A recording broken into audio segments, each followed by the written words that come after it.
who don't know then, tell me a little bit about Future Me, Ben. Yeah, so Future Me Gloucestershire is a council-funded project, and it's essentially ran and produced by young people in Gloucestershire between the age of 14 and 25, with the idea of it being an entity that's kind of ran by and for young people.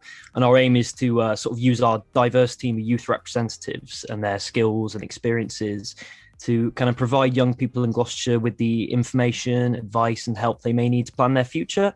And really, we just want to kind of engage with other young people, and get their thoughts and feedback, and, you know, show them that actually, yes, young people do have the power to influence things in Gloucestershire, and that they, you know, can have their voices heard, and that we can work together on, you know, building a young person and child-friendly Gloucestershire. Fantastic. Is the abridged version.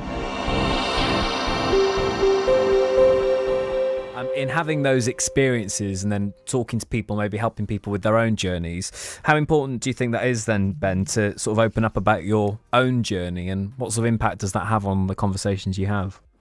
I think it's sort of crucial, to be honest. You know, a big part of what we're doing at the moment is, you know, trying to encourage as many people as possible to share their experiences. Because, you know, as I mentioned earlier, we've got these resource packs that, yeah, they provide people with, you know, the information and resources that they need. But the kind of important thing to us is also having that personal experiences from people, because I think if you can approach a topic and find more than just, okay, here's, you know, a potential solution, but actually find, oh, here's, you know, other young people experiencing what I'm experiencing.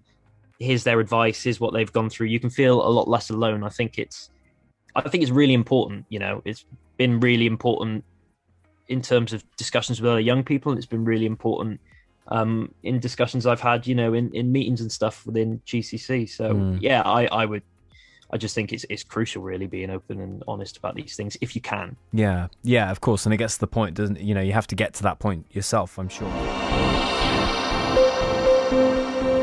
Hi, so look, before that song we were finding out a little bit about you, how you got into this, and just some of that passion, where it comes from when it's involving young people, decision making, and maybe helping out with their future as well. So talk me through a little bit more about the service then, because I've had a look at some of your social media stuff, and I've got them. It's so slick and it's so professional. And for those who don't know about the service, you know, because I know it's about future planning and CVs and all that sort of stuff. So what are you hoping to be able to achieve with this?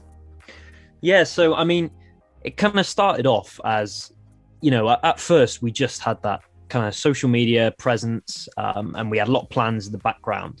And the initial aim was to kind of have a website where we would host a series of questions that you could really easily navigate on different topics like mental health and education and independence, and then gather kind of signposts and resources and information on these topics all in one place. So, you know, rather than young people having to go online and search for the information they need, and maybe not having the right keywords or being able to find reliable sources, the idea was to have a hub where we could put all this in one place, and also have it as a platform for young people to kind of give their input on that and share their voices, and know that this is a service being provided by other young people, you know?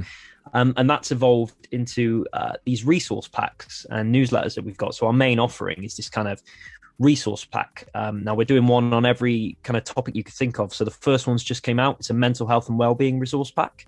So within that, there's, you know, information on every topic you can think of to do with mental health, whether that's struggling with suicidal thoughts or kind of struggling at school or whatever it may be. We've gathered information and signposted to different resources and organizations, and we've packed it also full of, you know, real experiences from young people. And then this is kind of being distributed to different schools and colleges and organizations around the county. So we're just hoping to get that out there and give young people that kind of hub of information without, you know, all in one trusted place. And how do you decide, you know, I mean, mental health is massive. And again, you know, one of those real things that has come up over the last 12 months. How do you decide what is going to, you know, the themes are going to be, the topics? Is it a discussion, or, you know, is that quite difficult to work out order of importance, all that sort of stuff? Yeah, I mean, it all started, as I said, with at the beginning, we kind of, the entire team got together and gathered these, you know, a big list of resources. So the idea of the website was in place when we all arrived. And our first task was to kind of gather those resources and links and all that kind of stuff.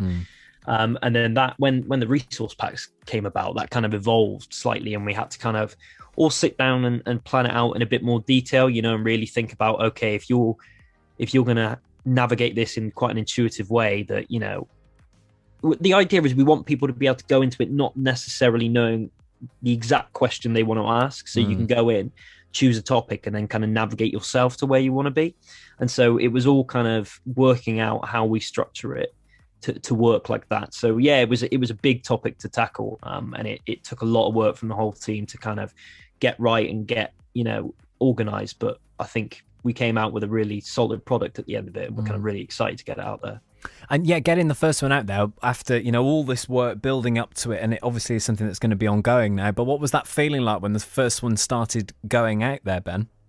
Oh, it was brilliant to have it finished and have it up live and downloadable. And myself and Martha and other members of the team, we've been having meetings with, like I say, different schools and colleges and such, and everyone's just been so positive about it. Like we've had nothing but positive feedback from all these different organizations and groups, and it's been amazing to hear that kind of all our hard work is paying off.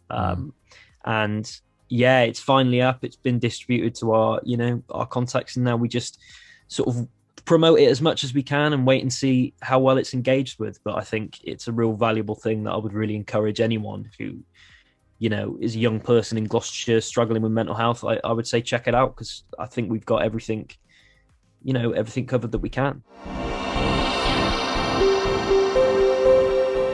And one of the things we were talking about earlier on is just the pressure there is going to be on people when it comes to jobs, and just kind of generally kind of life this year, really, in any sort of sense of normality. Is that going to be quite a big focus for you as well when it comes to careers for young people?